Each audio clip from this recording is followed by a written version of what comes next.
Hello and welcome to Let's Talk About It. I am your host, Frita Walker, and this is the show where we talk about it. We talk about all kinds of issues as they pertain to relationships, because when we are happy and we're making love, the world is great. So I would like to introduce my co-host, Ms. Kimberly Rose.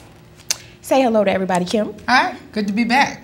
And we have two guests on the show today, because today we are going to be talking about relationships and communication, how to deal with communication, have good communication to develop and grow your relationship, some differences about how men and women communicate. And we have our guests today, two very attractive, intelligent men. We have Professor Shawn Utsey from VCU. He is Chair of African American Studies. Thank you, Professor Utsey, for being here. Thank you for having me. And we have Amula Gobah. Yes. Thank you. Amula Gobah. Amula is a young man that's new to the area. He's out of Fredericksburg, but he's new to Richmond, and he is very supportive of his family. He's a good, strong brother, and I can't wait to hear what he has to say. So, first of all, at the top of the show, I want to talk a little bit about Colorado. That's a very sensitive issue right now, and I have very strong feelings about gun control and what happened. I mean, it's a travesty. It should not have happened. And how I feel about gun control, I don't think private citizens need guns. I don't think you need to be stocking an arsenal in your garage, because to me that says that you have the intention of causing harm or hurt to someone. And I definitely want to hear from my panel. I want everybody to kind of express their feelings and what they think about gun control and the whole situation and everything that went down in Colorado. Well, I'd like to be next on that issue, because I disagree with Frita. I think every citizen should have at least the right to have a gun. And as a matter of fact, I'm going to be in the market for one myself pretty soon. All right. And I have a friend of mine who's going to take me to the gun range so we can practice, so I can know what I'm doing once I get my gun. So let me ask you this. Why do you think you need a gun? Because everybody else has one, and I don't want to be the only one without one. I mean, if something goes down, somebody comes into my house, God forbid, to cause me harm, I don't want to be defenseless. Okay. I mean, I believe each individual should have a gun, but it should be well protected from the kids, from everybody, just in case, because it's not something you just play with, anybody could just have. It's a very, dangerous tool, so you gotta be very careful how you carrying the guns around. You can't be driving around with it in your car, or because mistakenly, like Flexible Burris, he shot himself in the foot. You never know when that trigger can pull. That gun, you never know when. A gun can just be laying there and just trigger, you never know. Okay, I understand that, and I understand that. But if there were gun control, everybody wouldn't have a gun, and you wouldn't have a need for a gun. And if there were gun control, you wouldn't have to worry about somebody carrying it in their car because it'd be illegal. So there's two questions, or 2 points. I think that, for me, the issue is not gun control. The issue is, why are we talking about gun control now? Obviously, in the face of the Colorado shooting, where there was loss of white life. We all know the numbers of the loss of black life on a daily basis. But it doesn't motivate us to talk about gun control. And so it seems to me to be disingenuous to talk about gun control as if it's urgent now, when black people are dying every day in Chicago, Detroit, here in Richmond. And no one was talking about gun control when we die. So I'm thinking that the issue is, why the urgency now? Well, I think too that, I think it's always been an issue. Gun control has always been an issue, especially from... Well, how many shows have you done on gun control? How many shows have I done on gun control? Well, since I only get 6 weeks out of a whole year, I haven't done any shows on gun control. And my show is primarily about relationships, but I definitely think this is something that we need to just touch on, because, like I said, I just feel like if gun control was in place, then we would not have those issues. It does not make sense for someone to be carrying around an M16 automatic weapon. What are you going to do with that? What are your intentions? And with the laws in place, gun control has always been an issue from, not just in black America, but in white America too. The right to bear arms has always been an argument. It has always led political debates, especially during an election year. But when something like this happens, of course it's going to shed a greater light on it. But, you know, I just don't think... Even when Trayvon Martin was shot unarmed, no one called for gun control then. All right. Regardless of race or whether you black or white, the issue is we have certain human being who has a certain like mentality. Some people has dysfunctional issues, like their brains are not functioning right. So it's natural. So you have to have some type of gun control. But that's what I'm saying. You have to be very careful who you sell guns to and who is given to. They have to have license. They have to be very, intelligent people that you give the guns to, because it's natural that just certain human beings like doesn't have the right mind, just has some psychological issue that they should not have guns. It's just natural.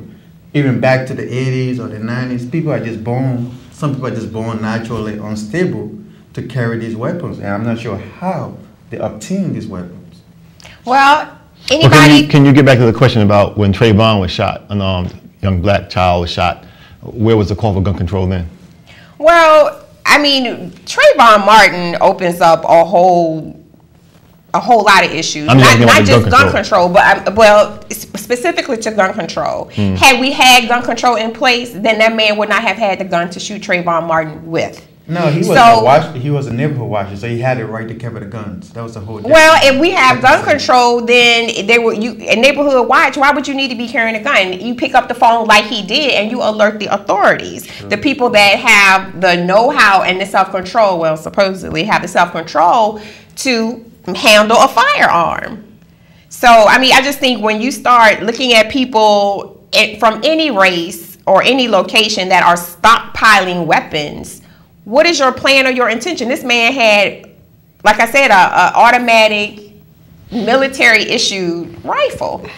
To me, I just think that if you have guns, just everybody can buy a gun, you can get a permit, we all just gonna be killing each other like we are now. That's why you have those incidents like we had in Colorado, Columbine, Trayvon Martin. That's why they happen. But I think the way you're thinking about it is kind of like a fantasy, like if we make the gun control stricter, it'll keep it out of the hands of the people who need it.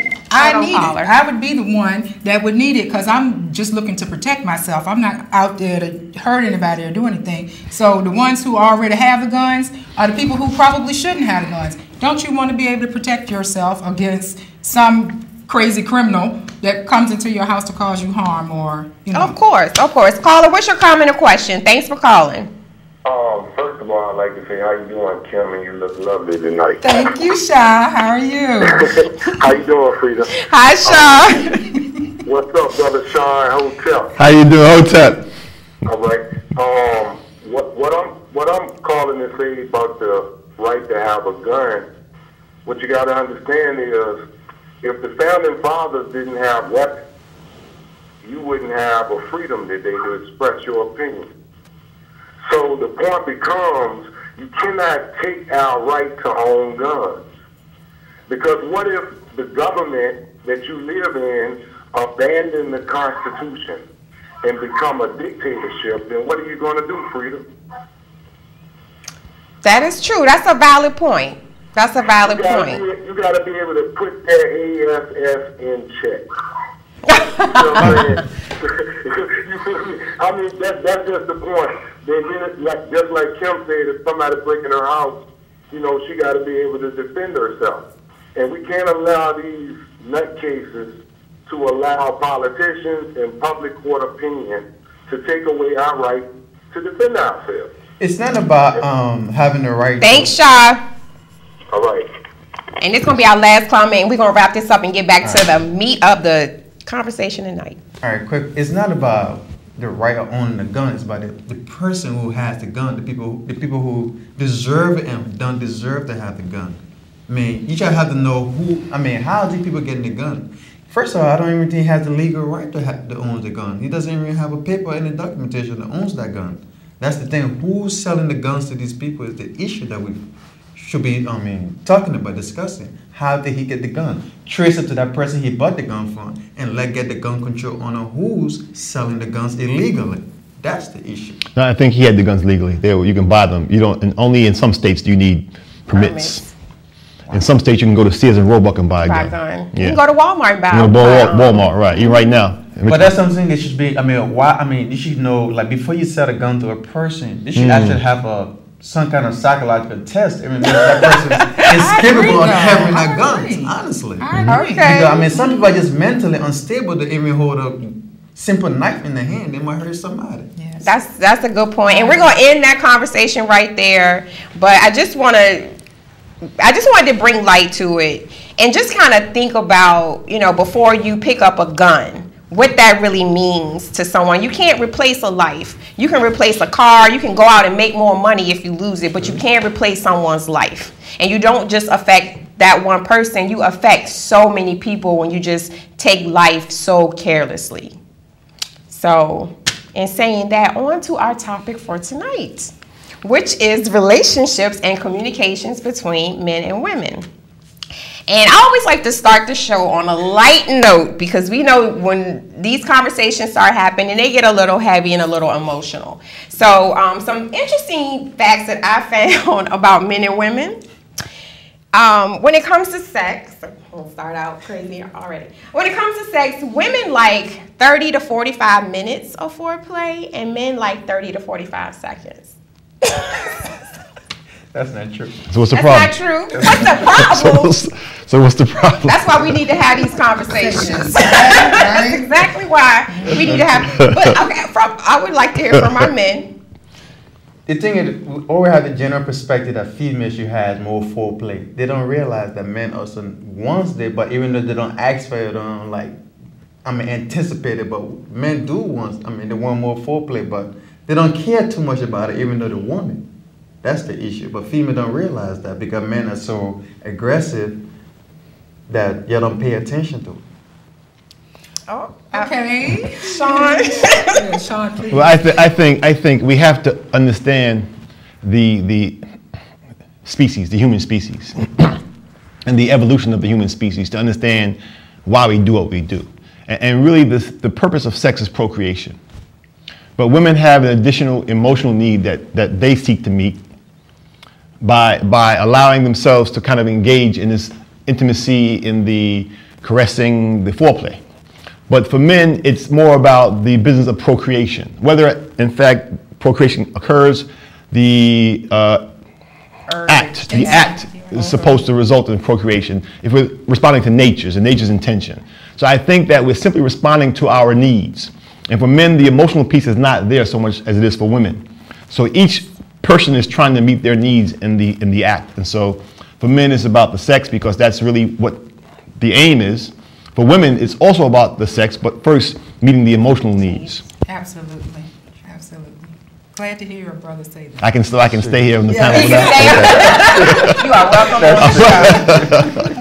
But even in saying that, though, okay, aside from the procreation, and you're right, though, that's a common difference between men and women. Men do things with more intention and more purpose, and we're more emotional. Mm-hmm. We're more into the why and all that, where you guys kind of get to the nitty-gritty. But even still, we all have sex for pleasure. So in having sex for pleasure, foreplay is important to us, but is it just as important, or does it have a significant role for men when it comes to pleasure? I believe it do because some men do need that foreplay to even get them aroused or even get them involved.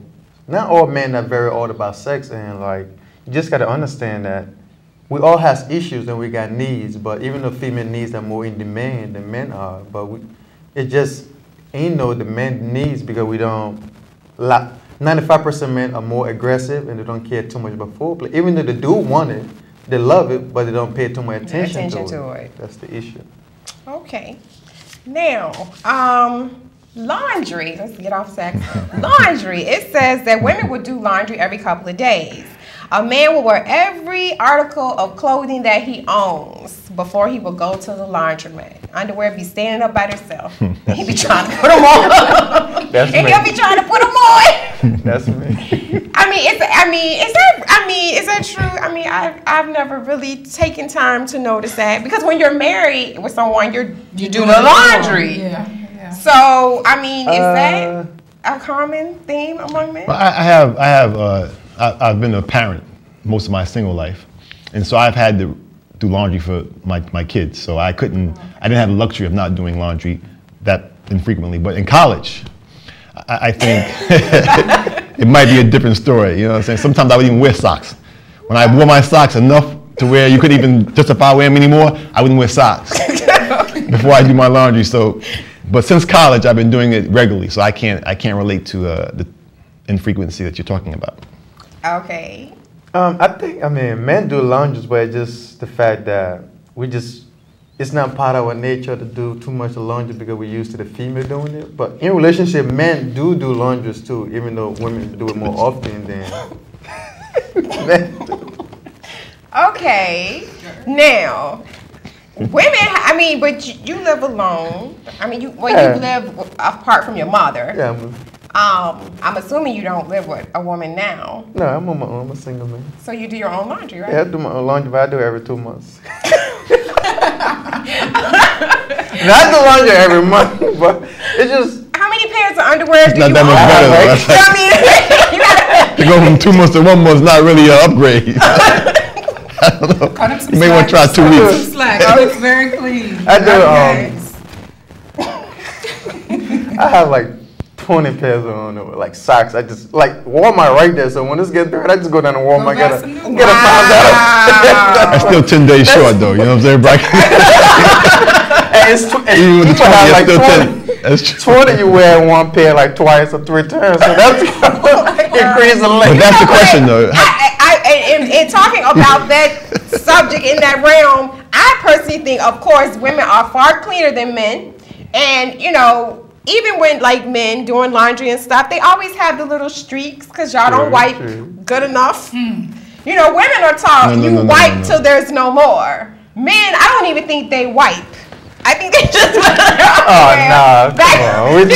we do wipe. I have no comment on that. Thank you. Wife, come on. This is abusive. That's wrong. Okay, next, on to the next Please. one. On to the next one, fine. Y'all know y'all trifling. Women look nice wearing jewelry. It's comfortable for women to wear jewelry, but men cannot wear too much jewelry, or you come out looking, cheap and chauncey and Yes. I really want to comment on that one because I'm noticing I've run across like older guys. It's okay. Well, it's more acceptable when you're a young man and you're walking around bling bling looking like Mr. T because they trying to be young rappers. Okay. But for an older guy who is like 35 plus to be walking around still with the big chains with the big emblems on them, it just looks so tired. That's most of the rappers these days. When you're past a certain age, you would think you have moved beyond that. Okay, if your career didn't work as a rapper when you was 22, it's not gonna work when you're 42. So take off all that. I don't think they wear on like everyday basis. It's just a special occasion they may wear the ring because it's the image. That's how they project themselves. If that's your occupation, that's what you do. You have to present yourself in a different way when you go into these events. But on a regular day basis, or if they're going to church or going to a family event or corporation meeting, some of these rappers are very, high educated people that has business adventures on the other side, even though they project this image as being these flashy and stuff, but it's not a regular day basis. I think too that might be cultural as well. You know what I'm saying? Explain. What do you think? Well, I'm just saying I think in different cultures when you wear certain jewelry, it may mean different things. Versus here in America, we wear it because we want to look good. But I think it may be cultural too. I don't want a brother that's bling bling for sure. That's in certain countries, in the villages, or certain tradition that has, jewelry that meant certain reason to think to wear. But on a regular basis, I think everybody wear like a simple necklace or watch, just to look a little presentable. So keep it simple. When it comes to men and jewelry, keep it simple. Keep it simple. And this is my last item. When a man says he's about to go out, he goes out. When a woman says she's about to go out, that means she's going to be getting ready to go out. So I know. Take you 2 hours to get dressed. I know sometimes when you have a date and you're going out with a guy and he says 7, in your mind, that really means 8. I'm not that bad. that bad. But Yeah. It 7:15 really does. And I need him to understand, too, and not cop an attitude, because it takes a minute for all this to get like this, okay? But if you know you're going out at 7 Then you should and start he's going to be getting there ready at at 7, 6. yeah. Yeah, well, I do. I mean, I'd say a 15-minute curve, really. I was kidding about the 8 o'clock, but I'm just saying, if I'm allowed 15 minutes late, 10, 15 minutes late, just relax. Do you find that common when you date and you're going out that women tend to take longer to get ready or have different idea about time? I think that it depends on, I think to some degree it reflects the interest level of the woman. If the woman is very interested in the man, she will take less time. She will not want him, she will not want to risk. I'm just the opposite. Especially on the first date. She will not want to risk kind of Offending. Being offending late, him, yeah, that's being true. too late. Yeah, that's true. I think as they get to know the person more, the tolerance builds up, and so they might take more time then. But I think it depends on how much, and if they really have no respect for the man. I was getting ready to say, if I might like be you a there all lot, day. it's going to take me longer to get ready because I really want to be Oh, that's- perfect, okay? If I ain't too crazy about you, I'll just come out the house any kind of way, so. You know. And sometimes a female does it intentionally to be late and see what a man's gonna react, how his patient is, or what his reaction I will be. I agree. noticed that happened a couple of times to me. I I noticed agree. that they said. I I agree. mean, they actually confessed it to me, like I mean, purposely being like A little bit late. yeah, a little bit late to see What's your response? what your response or Yes. what your patient is. If you're going to like. be understanding, then I know that you might be my boo. But that's a wrong way of doing it. Well, you know what? I'm glad you brought that up because that leads to the first point in terms of communication and how we communicate with each other. Because I agree with Shawn. If you like this man and you know he's coming, you're going to be ready when he gets there because you're not going to want to have that tension. I mean, you know what I'm saying? You're going to respect his time. And for me, I like anybody to respect my time. So if I say I'm going to meet you at a certain time, I expect you to be there within 15 minutes of that time frame, not, have me just... Okay, but we've been knowing each other for years. Am I not normally like You 10 slow. You just I'm slow. 10 to 15 minutes late. I am. And if people that know and love me, it's like that's okay because But that's this just is like this is him. somebody that doesn't know and love you. That's just Well, if interested. he want to get to know and love me, he better chill out. I'm not gonna touch that one. Go ahead. I'm not gonna touch that. That's just me. Okay, these are 5 common misunderstandings between the sexes. When she says you don't listen, he says, "What do you mean I don't listen? I can tell you everything you said." But just because he can spit back a few of the points that you made doesn't mean he really understood what you were trying to say. Let's take our caller. Thanks for calling. Let's talk about it. Let's talk about it. I want you to take your time too, Kim. Thank you, Shawn, you're not Shawn. gonna be calling all night talking to Kim, okay? Thank you. Okay, Shawn. Thank you, Shawn. Take your time. Thank you. Oh my goodness. See, he agrees with me. Okay. Get to your next point. When she says, "I feel like you're not even here," he says, "What do you mean I'm not here? Of course I'm here. Don't you see my body?"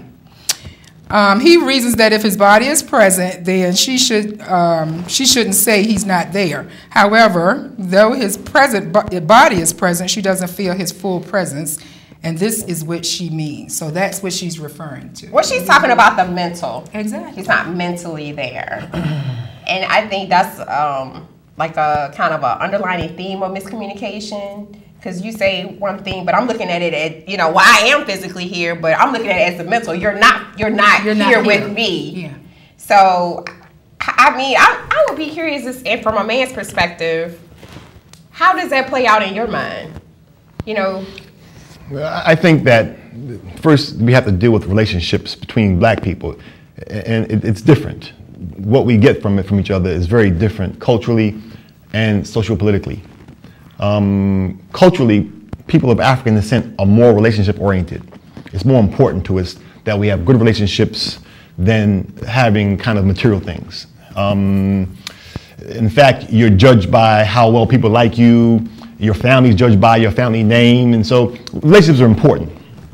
And that's important to know. So the other thing is the history of black people in the U.S. is such that we really only have each other to to depend on for our emotional needs.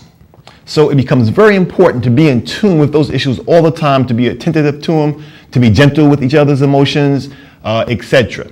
Now, this then requires a lot of work. Everyone's not up to the task for all that work. Me personally, I just rather enjoy your company, knowing you're there. Maybe I don't want to talk right now, and you understand that. Maybe you don't want to talk right now, and just being with each other is fine. But because we have more to resolve, more scars, more scar tissue, we have to make sure, are you okay? How's everything? I'm listening to you. I'm here with you, and you for me. And so we rely on each other for a lot more of the damage that we experience on a regular basis, right? So we need extra emotional support and attachment. So it's an additional obligation and responsibility we have that can exhaust some brothers.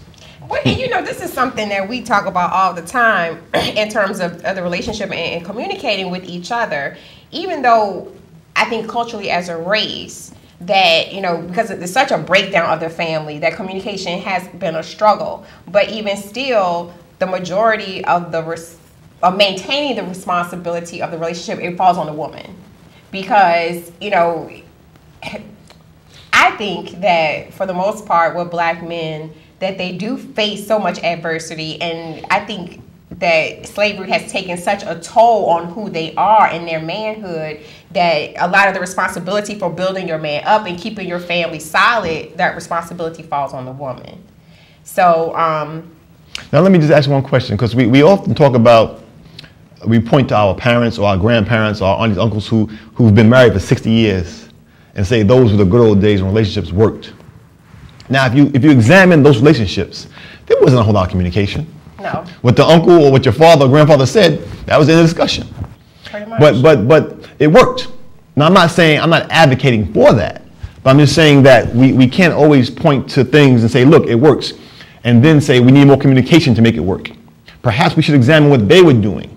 Now it's my belief that at some point you pass that mark, maybe it's 30 years, 20, that you just isn't no turning back. Well, you have to look at too how roles have changed, the traditional perception of relationships versus now. You know, the roles and responsibilities have shifted. You have more stay-at-home dads now than you had in the past. How many black stay-at-home dads you know? The issue with a lot of Here you go. How many do you know? When you have more men taking care of their children, who voluntarily stay home. They could be working too, but you could be out on a date with a woman and she make more money than you do, and she, you know, but you're looked at to pay the bill. I'm just saying, the traditional type of relationship does not exist anymore. Okay. The issue with a lot of relationships, you need to communicate and understand the circumstances. Some circumstances are different from others, so it depends on whether the female makes more money or the male is to stay at home. But you all have to be communicating and come to a common understanding, a negotiation that both of you will work together and understand each other. But the problem is we have so many distractions and so many issues that it's hard to maintain a relationship these days. That's the issue. I mean, if you meet somebody, you got to sit together, like get to know each other and understand and try to work on a common ground, regardless of how much you make or the income. Everybody can always have an issue that you have to come to a compromise to work on. But for the most part, and feel free to jump in whenever you want to, but for the most part, there are some commonalities in how we communicate with each other as men and women. And for the most part, women, we're the talkers. We have to share our emotions. We have to go into detail. Versus when men communicate, you just want the specifics. You give the highlights, and you want to go watch the game, and that's your time with your woman, and that's your communication for the day. Am I right or wrong? It depends. Not everybody's wrong with that. Because women, we want to tell you the details. We want to tell you why we bought tag versus all, and how well it's going to clean your clothes. All you want to know is, baby, I got laundry soap. Okay, call back caller. So, I mean, go ahead. I agree. I just agree exactly with what she's saying. I mean, it means we have more of a role in trying to keep this relationship solid. We have to understand the dynamics of a man and understanding ourselves as well, and trying to make this thing work. So, and you do. I mean, and it's. I think the responsibility falls on us. But we need that affirmation from you. We need that communication from you, even though it may be limited. We need it. It's true. Let's talk about it. Thanks for calling. Yeah, how you doing? This question is for Dr. Shawn Utsey, Hotep African. Hotep. I would like for you to explain the principle of Mayat and the feminine principle that we practice on our Mother Africa in relationship to this Eurocentric, all-male-dominated system. Okay. Thank you, Shaw. I'll do my best, brother. He's referring to Ma'at, which is a Kemetic or ancient Egyptian concept of harmony, balance, truth, justice, righteousness, kind of expressing that all things are well in the universe. And so it's almost like the principles to live by. And in fact, in Kemet, they have in the book of the coming forth by day, or the book of the dead, it's really very similar to the Bible. In fact, it's 4,000 years older than the Bible. But if you look at the confessions, the negative confessions, they are the Ten Commandments plus about 30 more additional ones. But the idea is that in a just world, in a harmonious world, people are concerned with making sure that there's harmony, there's balance, there's justice, there's righteousness. It's almost like a theological concept. And with regard to African descent people, you'll notice that the things that upset us when we observe in society are about injustice, no matter who it's to, because we are kind of steep in this principle of righteousness, of justice, of balance, and that things should be this way or they should be that way. We are a very forgiving people. Even when it costs us our lives, we're forgiving. We will forgive people who hate us, who will try to harm us, because we believe in these principles of Ma'at, even though we may not know what they are, where they come from. If you look at our behavior, you can attach those principles to what we do. Now, in relationships, I think there is a struggle between people to kind of be. I think men want to be good men. That's true. I don't think that men go in relationships seeking to be malicious, evil, spiteful beings. Well, we don't either, but in terms of communication, we're just saying that we communicate. No, that's not what we're saying. That's not what we're saying. We were saying in terms of communication that women communicate more and men communicate less. We just communicate differently. And it causes problems sometimes. See, but communication is simply a reflection of other things going on. You see what I'm saying? So communication is what you hear and what you see, but it's a consequence of a process that begins somewhere down here. And I come into the room and clearly I see something is bothering you. And you're watching TV and I say, baby, what's wrong? And you say nothing and you keep watching TV. Right. Yeah, I won't talk about it. Right. Okay, cool. But me being the woman, I'm going to come back later. I'm going to try to get you to talk about it. Right. Well, you see, and you know that's what women are going to do. That's painful to her. That you don't want to share that you're not sharing whatever that problem is. That's what I'm saying. See, again, if we want to tie it to this idea of Ma'at, you are trying to restore order and harmony to me. Right. You are uncomfortable with my discomfort. Yes. You see what I'm saying? Exactly. This is what the brother's talking about.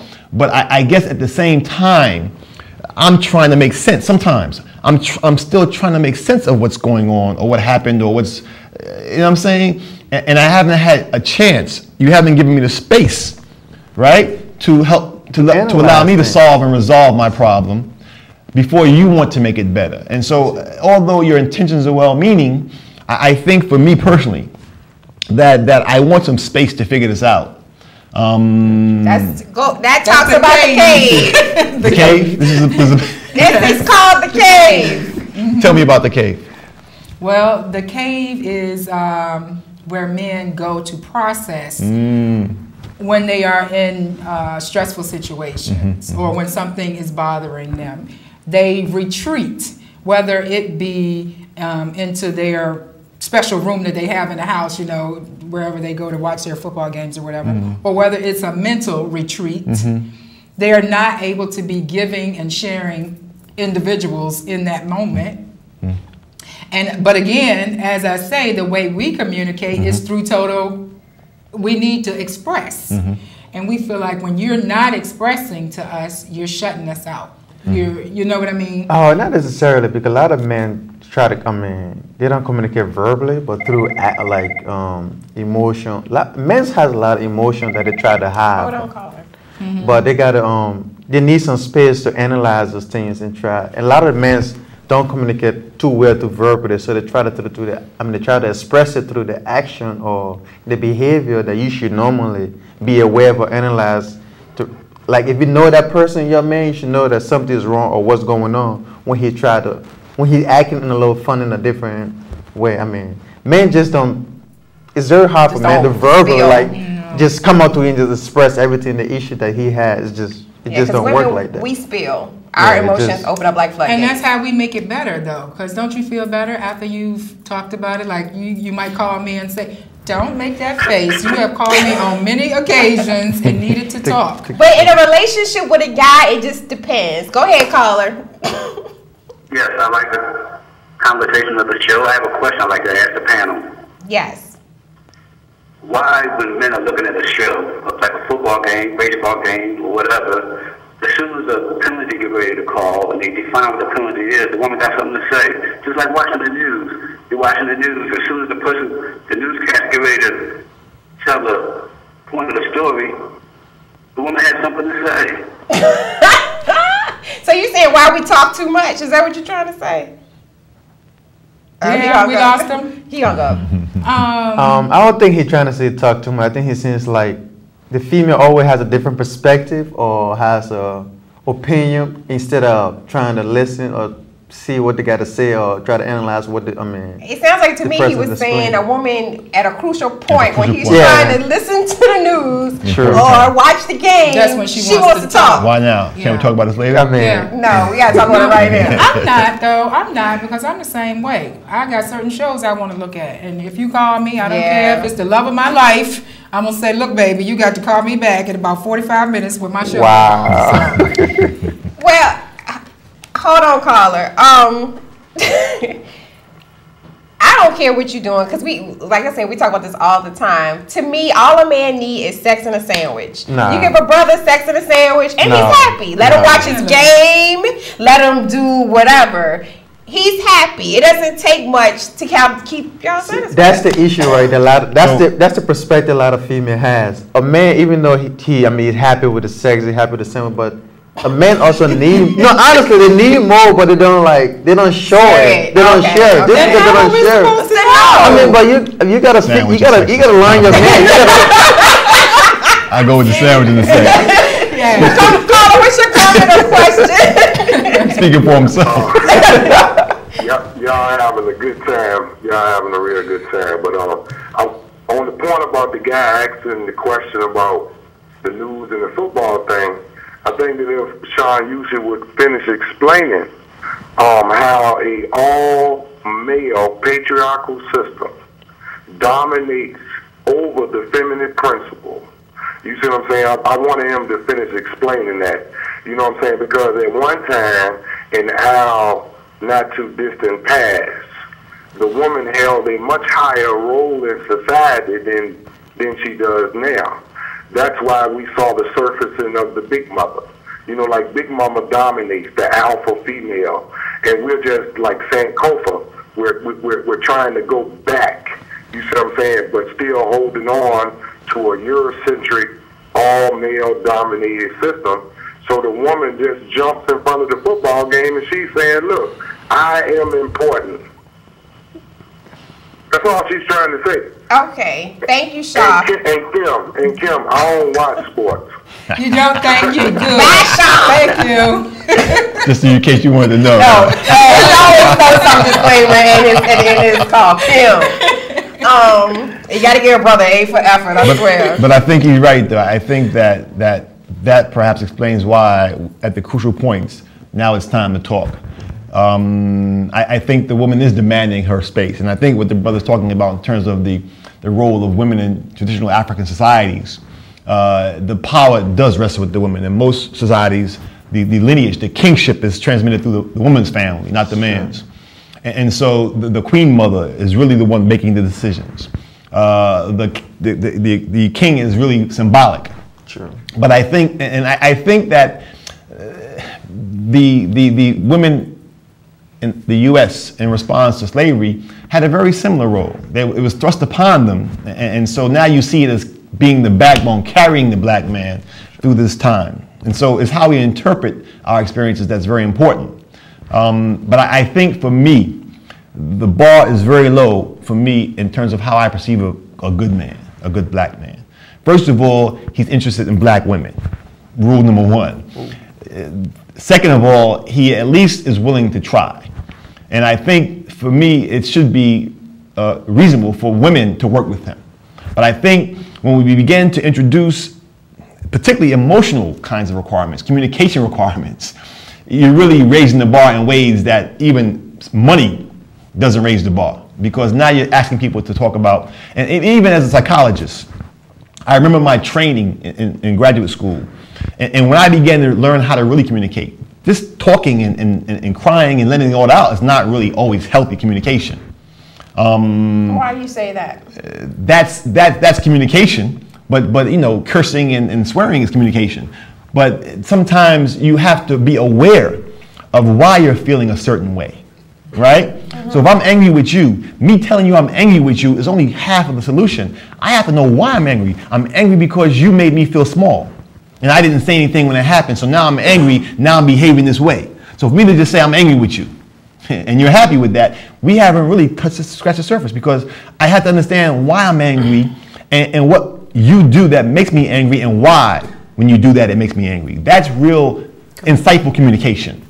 Okay, and having that insightful communication is still like pulling teeth when you talk to a man in a relationship. Because you can tell him, it's true. You can tell him, baby, I'm hurt and I'm upset because you said this or you did that, and yet and still he won't respond to it. You still have to kind of coach him and try to pull how he's feeling and what he's thinking out of him. Because sometimes, and again, this is, I don't want to really make this very academic, but when you give feedback is what you're doing, right?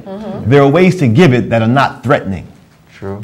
So when you tell me these things, no matter what you think, and you're being healthy and you're telling me the truth, I'm experiencing as a threat. That somehow I've not fulfilled my manly responsibility. You're challenging my authority, whatever. That's true. I'm perceiving it as a threat, so I'm automatically dug in. If you say, you know what, honey, when you did that, it really made me feel, bad, because I remember that happening before. Blah, blah, blah, blah. So you provide some context. The person now is trying to understand you, as opposed to trying to hear you, or you want them to hear you, as opposed to understanding you. And I agree with you. I think that too, that we as women or men, we have to provide an environment that allows that person to feel comfortable to share those feelings with you. I mean, me, myself, I have been in a relationship where I didn't feel comfortable sharing my feelings and my thoughts with my partner, and it created a big problem because I am a feeler. I'm very emotional, and I love supporting my man and being there for my man. We like doing those things. We look forward to doing those things. So when you take that from us, it's then it's not that we're taking it, for just the way that you express it. I mean, the way you bring it up. That's the issue. Thanks for calling, caller. Go ahead, share your comment or question. Yes, how y'all doing this evening? We're good. How are you? Oh, fine. Ladies, are y'all going to bring up anything about equality by any chance? What would you like to say about equality? Tell us your thoughts on it. I just don't think that a lot of men have gotten that equality thing right. I mean, I still think they have a way of thinking in the back of their mind that a woman's supposed to walk behind the man instead of beside her. Beside her, he's the head, and she's kind of like the tail in a way. And it takes kind of like two to tango in order to keep everything going. And I just think that, you know, when you egg me, you know, or something, that kind of hurts my feelings also. It seems like you're not giving me respect that I would give you. But that's your interpretation of what his reaction to it. What I saw. Yes, ma'am. And I'm glad you called. Thank you. Bye. Bye. You know what she's saying is she feels devalued in that moment when she's feeling shut out. And that's understandable. So really, I just want to express to any men out there that may be listening that that's how we feel about it. Now, what you choose to do with the information, I don't know. But when you are in a relationship with a woman, you're blocking her or shutting her out because you're having an issue and you need your man space time to process it or whatever, and your woman is like, baby, talk to me. I just want to know what's bothering you. Try to be understanding to the fact that what she's doing, she sees herself as loving you. She's trying to love you. She's trying to help you feel better. Whether you want that at the time or not is a different story. Can I just add one more thing about this communication piece that I think is important to know? As you were alluding to, it's very risky to disclose some things about you in this communication thing. Mm-hmm. And I have to trust you like my mother to trust you with some things about me that could hurt me if you choose to use them when you're angry. You know what I'm saying? And we do things when we're angry that are hurtful. And so perhaps we have to understand that in relationships, we get angry, we say things, not that we didn't mean, but we didn't mean to say, right? Mm-hmm. And then we expect that person to share with us freely next. Tell me some more tidbits so I can use them to crush you. So I think we have to be mindful of how we relate to people and what we're asking people to do when we ask them to be open and honest and share and communicate. Well, first of all, when you're dating someone, you should be looking for those clues and indicators. Is this going to be someone that's going to attack me when I'm down? Or is this somebody that's going to not use this personal information against me and still, you know, be supportive of me? Yeah, because I'm getting a whole lot of negative vibes as far as relations. Turn your radio, your TV down. As far as relationships go, it's like all of these negative feelings. I don't go into. I mean, if I'm entering in a relationship with somebody, I've already assessed and evaluated whether their temperament is just compatible with mine, whether they're gonna fuss at me for being 15 minutes late. I done already assessed all that. So if they not fitting that mold that I think I'm gonna be good with, then I'm not gonna even try to enter a relationship with them. Yeah. See, but I think even, you know, my brothers and sisters have said things that were very hurtful. Although I know they love me, you know what I'm saying? It's human nature that we can be hurtful when we're hurt. True. Well, the people that are closest to you tend to hurt you the most because they didn't know more information and you spend more time with them. Thanks for calling. Let's talk about it. Hello? Yeah, hello, how you doing? I'm fine. What's your comment or question? I was just saying respect is the key in all relationships. I agree. That's true. But that does not stop things from happening. Even though I may respect you as my man and a man, that does not mean that I may not say something that may offend you or you may not like. Mm-hmm. Mm-hmm. So I mean, I agree with you. You have to have respect in a relationship, but that doesn't mean that, you know, it's not going to be some rocky roads. Thank you. Thank you for calling. I mean, we are human. Y'all have a nice night. You too. Well. Thanks for watching. Human nature is natural that you're going to offend somebody. I mean, even though you don't do it intentionally or meant to hurt them, but the things words are something that you cannot take back. Once you express it, it's gone, even though you don't mean it. But you just got to understand each other and try to, I mean, depending on the circumstance and the situation, watch carefully what you say and how you speak to your partner or your friend or your brother and sister. Just common sense. Yeah. So what's your next thing? What are Another point was when she says, I feel like I'm not important to you, he says that's ridiculous. Of course you are important. Okay, we covered that one as well. All right, when she says you have no feelings, you are in your head, he says, what's wrong with that? How else do you expect me to solve this problem? He reasons that she's being too critical and demanding because he's doing something that is essential for him to solve his problems. He feels unappreciated. In addition, he doesn't recognize the validity of her feelings. What do you think? I don't think, do men feel unappreciated? Yes. You said yes real fast. Waste no time. Why? Why do you feel unappreciated? I mean, sometimes just females just feel like man does not appreciate like what they do. I mean, what you do for them, or depending on the circumstances, man. The female just feel like they deserve the appreciation and they deserve all the attention, the center of the attention, everything. That's the issue right there. You don't understand. Even you see, that's the issue. A lot of men. I mean, in general, we don't show it. We don't show that we need attention. We don't show that we want appreciation. We don't show that we want love. Even though female just feel like it's all about sex. That's all that pleases. No, it's not all that pleases a man. Even though that's what he wants or that's what he likes. Like I keep reiterating, it's all the things that pleases a man that makes him happy and wants to do more to show you the attention that you deserve. Mm-hmm. But guess what? We're not mind readers. And you just and as we've been discussing here, men don't share their feelings that way. So how are we supposed to know what you gotta learn your man and understand? I mean, no, you sounded like we supposed to be Miss Cleo. And that's not gonna happen. Okay? If you want me to do something, verbalize it. Let me know, because I'm gonna tell you what I want you to do that makes me happy. So I would want him to do the same for me. Okay, caller, what's your comment or question? Yeah, I keep hearing the word like voidness. You know what I'm saying? Like, it's a void in the woman. There's something like missing there, so she's like constantly reaching out for that to be filled.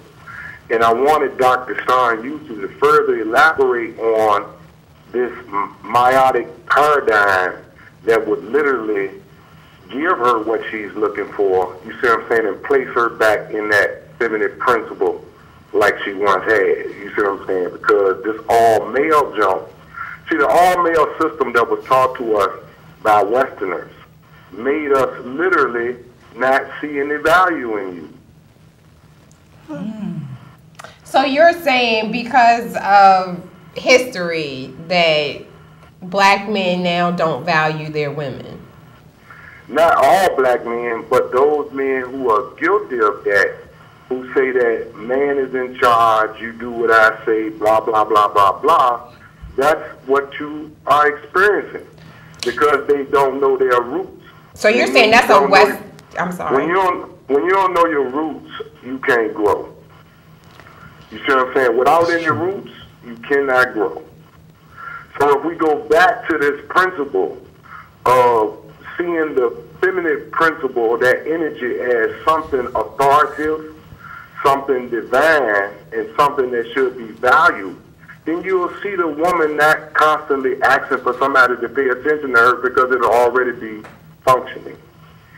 And I just wanted Dr. Shawn Utsey to further elaborate on. Brother, I think you've done an excellent job, but let me try this angle right here. I think it's more contemporary, but it's still based in an African cultural perspective. And I want to introduce the idea that we're talking about here and contrast it to arranged marriages. All right, this is going to get tricky here. That's a whole different topic, arranged. And I want to make the point that what we've been describing here this evening is what makes us happy in relationships. And we haven't once said what in relationships between two people is best for the community. True. You see what I'm saying? And so arranged marriages are arranged based on the characters of the families of the people involved. And so if I'm looking for a husband for my daughter, I'm looking at the character of the family, their reputation, who they are, and that's who I want my daughter to marry, because they're going to create kids who are healthy, right? And that kids are going to have a healthy community. It's not about what makes you happy, because your happiness, as we see, changes from month to month, and we find a new relationship. Right? Yeah. Because you don't make me happy anymore. I understand. You don't meet my needs anymore. I understand what you don't appreciate me no more. So I'm out of here. Because we went into the relationship thinking about what makes me happy. Mm-hmm. I'm attracted to you. You do what I ask you to do. We communicate nicely. Mm-hmm. But all those things don't really lead to healthy children. True. And healthy children is what make healthy communities. And I think that although perhaps it wouldn't work in this context, arranged marriages are usually done for the right reasons. And it's about the character. And even black people, African people in the U.S. understand this, because when we were kids, they would say, "Who's that you was with this morning?" Kathy. Kathy who? Kathy, she one of them Johnson girls, huh? And your father or mother would know the whole Johnson family history. And they would have an opinion about the Johnsons, and either they say, "I don't want you around no more," so they're some good people. I agree with you, because I come from a traditional Southern Baptist black family. You can't get any more traditional Southern black Baptists in my family. And you're right. We know all the families in the neighborhood, and when I would date someone, that's the first thing my grandmother would ask me, who's his family? Right. And I mean, I agree with you from that perspective. You need to learn about that person, where they come from, you know, how they were raised, how they think. But as far as rearranging a marriage, that's I don't know, because I think hold on, caller. Can you turn your TV down? Yeah, hold on 1 second. Thank you. I mean, it should be okay for different cultural background to date. Hold on 1 second. Regardless of, I mean, whether your family is upper class or lower class, but it just depends on the person who they're dating, like the attitude or the behavior.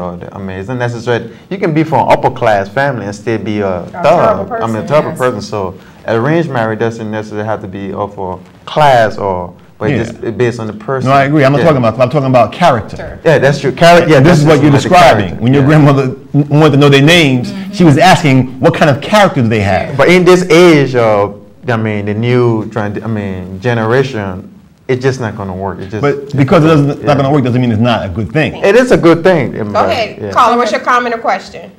Well, I have a question for you all as far as the financial situation and how it affects the black community and its relationships between the male and female. Okay. I want to know how you all feel about that and how, you know, what you feel. How finances affect the relationship? Yes. Significant. I mean, I think it has a big impact. A big one, yeah. Yeah, because, you know, to me, if you don't have those conversations, it will confuse about, you know, who the leadership in the household. It will, you know, it will cause some problems to trying to better articulate what I want to say. But I think you need to have that communication about money when it comes to a relationship, because if you're in a marriage and you make more money than your husband and he's head of the household, it could create some problems for him. And not with me. I'm okay with that. With Shawn, we know. But I'm sure she would like to hear from the men as well. Even though finance is a significant part in a relationship, but if your communication have a understanding of what the roles is of a male or the female, and you can compromise. Let's say the female makes more money than the male, but does more domestic work in the house or try to balance things out. I think it should be able to work, but it has to be a communication. They have to understand and compromise on the line. I want to share something with you. And to me, it seems like with men, you know, it's kind of, I don't know, it's kind of twisted, because with you all, it's like, it does something to your pride when you have to ask a woman for something. I mean, I'm not saying all men, but most men. Okay, we got 1 minute left. I'm sorry, we're out of time. Thanks for calling. Wow. Thank you. Okay, you have a good one. You too. Bye-bye. Bye-bye. I just want to share something real quick as far as money in a relationship. If your husband made $30,000 a year, then your family lived on $30,000 a year. No, that's not true. Wait a minute, let me finish. So as far as the woman making more money, the man making more money, you have to uplift your man. I think you should be supportive of your man and not make him feel less of a person because you make more money. Right. All right. That's true. Okay. We gotta wrap it up. Thank our guests. Yes. Thank you, Professor Utsey. Thank you. It's great to be here. And thank you, callers, for calling in. Yes. And it's been Kimberly Rose and Frita Walker. Thanks for tuning in.